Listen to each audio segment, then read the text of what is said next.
प्रणाम दोस्तों। एक मैं आप लोगों को कहानी सुना रही हूँ। एक गांव में एक छोटा सा गांव था। उसमें एक आदमी रहता था। तो वो आदमी, उसके गांव में जो पहाड़ था, तो वो रोज़ सुबह उस पहाड़ में जाता था और थोड़ा देर बैठता था और फिर वापस आ जाता था। तो वो आदमी रोज़ ऐसा करता था। तो एक दिन क्या हुआ कि उसका छोटा सा बच्चा था, तो उसने भी अपने पापा से जिद करने लगा कि मैं भी चलूँगा। तो उसके पापा ने बहुत समझाया अपने बच्चे को कि बेटा तुम मत जाओ, बहुत चढ़ाई है, तुम नहीं चढ़ पाओगे। तो उसके बेटे ने जिद कर ली कि नहीं पापा मैं भी चलूँगा। तो वो पापा फिर उसने अपने बेटे का कस कर हाथ पकड़ा और दोनों फिर उस पहाड़ में चढ़ने लगे। तो वो पहाड़ में जब उन लोग चढ़ रहे थे, तो चढ़ते चढ़ते कुछ दूरी पर पहुँचे तो एक बड़ा सा पत्थर आया। तो उसके पापा को तो मालूम था कि यहाँ पर पत्थर आएगा। तो उसके पापा पत्थर के बगल से किनारे से निकल गए, मगर उस बेटे को नहीं मालूम था। तो बेटा कहीं इधर उधर, बेटे का ध्यान था। तो और एक तरफ जहाँ पर पत्थर था, उधर एक तरफ पहाड़ था और एक तरफ खाई थी, और बीच में सड़क में थोड़ा सा पत्थर रखा हुआ था। तो जैसे बेटे ने का पैर घुटना टकराया पत्थर से, तो उसके एकदम से मुंह से चीख निकली, आ। जैसे चीख निकली तो फिर वो क्या है, वहाँ तो पहाड़ था, तो वैसे आवाज़ गूंजने लगी, तो आ। तो वो बच्चा सोचने लगा कि अरे क्या हो गया, किसकी आवाज़ है, क्योंकि बच्चे ने तो कभी अपनी आवाज़, खुद की आवाज़ कभी सुनी नहीं थी। वो जानता ही नहीं था कि खुद की आवाज़ कैसी है, उसने कभी बोला ही नहीं था। ऐसे अपनी आवाज़ गूंजते हुए कभी देखा ही नहीं था, कभी सुना ही नहीं था। खुद की आवाज़ उसने कभी सुना ही नहीं था। तो उसने फिर उसको वो थोड़ा सा डर गया। उसने सोचा कि कोई यहाँ पर छुपा है और जो मेरा पीछा कर रहा है। तो उसने घबराया और डर के मारे ही चिल्लाया कि तुम कौन हो। तो जैसे वहाँ से उसने चिल्लाया तो सामने से भी वही आवाज़ आने लगी। तो फिर बच्चे को बहुत तेज गुस्सा आई और उसने गुस्से में बोला, मैं तुम्हें देख लूँगा। तो जैसे उसने बोला मैं तुम, फिर वैसे आवाज़ आई। तो बेटा और थोड़ा घबरा गया, क्योंकि बच्चा छोटा ही था, घबरा गया। और फिर वो अपने पापा के पास गया और पापा उसके तरफ देख रहे थे। तो पापा को तो सब कुछ समझ में आ गया कि क्या हो रहा है। तो फिर बेटे ने पापा से पूछा कि ये सब क्या हो रहा है, कौन है यहाँ पे जो छुप के मेरे हमारा पीछा कर रहा है और मुझे डरा रहा है, मुझे धमका रहा है।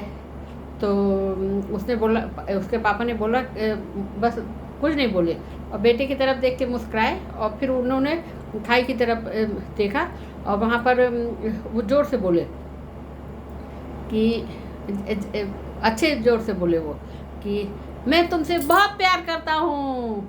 तो जैसे पापा ने चिल्लाया तो फिर वैसी आवाज़ आई। तो बेटे को बहुत आश्चर्य हुआ, बच्चे को, कि अरे अभी तो वही जो आवाज़ थी, कोई मुझे डरा रहा था, और अब वही ऐसे ही बोल रहा है कि मैं तुम्हें बहुत प्यार कर रहा हूँ। तो बच्चे को कुछ भी समझ में नहीं आया। तो फिर जब पापा को समझ गए तो फिर उन्होंने बोला कि मैं बहुत खुश हूँ। तो फिर वैसी आवाज़ गूंजी। तो फिर बेटे ने पापा से की तरफ देखा, पापा से बोला कि पापा ये सब क्या है, कि कोई मुझे डरा रहा था, धमका रहा था, और मुझे ऐसा लग रहा था कि कोई मेरा पीछा कर रहा है, और अब कोई ऐसे ही बोल रहा है कि मैं तुमसे बहुत प्यार करता हूँ। तो उसके पापा ने फिर बेटे को समझाया कि देखो यहाँ पर कोई नहीं है, ये किसकी, ये तुम्हारे स्वयं की आवाज़ है और ये मेरी स्वयं की आवाज़ है। क्योंकि जैसा अपन बोलते हैं, सोचते हैं अंदर, वही बाहर निकलता है। तो जो तुम बोल रहे थे वही बाहर निकल रहा था, और जो मैंने बोला वही बाहर निकला, क्योंकि जो अपने अंदर है वही बाहर है। जो तुम बोलोगे तो वही निकलेगा। तो मैंने अच्छा बोला तो देखो अच्छा बाहर आया, और मैंने तुमने खराब बोला तो तुम्हें वही सुनाई दिया। इसीलिए कहते हैं कि अच्छा ही बोलना चाहिए, अच्छा ही सुनना चाहिए, सब कुछ पॉजिटिव ही रहना चाहिए, इसीलिए बोला जाता है। तो पापा ने फिर बेटे को ऐसा समझाया तो बच्चा बहुत खुश हो गया और सब कुछ समझ गया। और फिर वो दोनों पापा और बेटा ऊपर पहाड़ में चोटी की तरफ चले गए खुशी खुशी, और बेटा बहुत खुश हो गया। हंसते हंसते वो खुशी खुशी ऊपर पहाड़ में गया, और जब चोटी में पहुंच के बहुत ज़ोर से खिलखिला के हंसा, और फिर उसने वहाँ पर चिल्लाया कि मैं कौन हूँ। उसने जैसे ही चिल्लाया तो फिर वहाँ से भी वही आवाज़ आई। तो बच्चा और खुश हो गया, और फिर बच्चे ने फिर से दोबारा बोला, मैं सब कुछ कर सकता हूँ, तो फिर वही आवाज़ आई। मैं बहुत खुश हूँ, तो फिर वही आवाज़ आई। तो बच्चा बहुत खुश हो गया और फिर दोनों खुशी खुशी अपने वापस आ गए घर। तो बच्चे को समझ में आ गया। फिर पापा ने उसको समझाया कि उसके बेटे ने कि देखो बेटा, जीवन में जो कुछ करना है ना, तो खुशी खुशी करना चाहिए।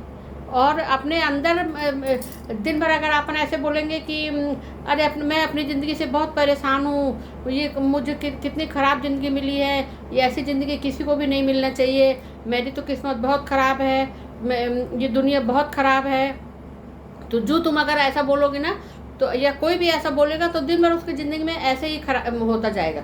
और फिर ये दुनिया चारों तरफ उसको खराबी दिखने लगेगी, उसकी किस्मत भी खराब हो जाएगी, और वो फिर वैसे ही दुनिया बनती जाएगी, उसके चारों तरफ का वातावरण भी ऐसे हो जाएगा खराब खराब। अगर वो कोई बोलता है कि मेरी दुनिया बहुत अच्छी है, मेरी किस्मत बहुत अच्छी है, मैं बहुत भाग्यशाली हूँ, तो उसकी किस्मत फिर वैसी ही होती जाएगी।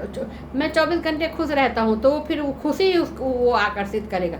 इसीलिए कहते हैं कि पॉजिटिव बोलना चाहिए, हमेशा खुश रहना चाहिए। इस कहानी से हमें यही शिक्षा मिलती है कि अपने अंदर जो है वही बाहर अपन को सुनाई देता है, इसलिए अंदर से खुश रहिए तो बाहर से खुश रहेंगे। Thank you.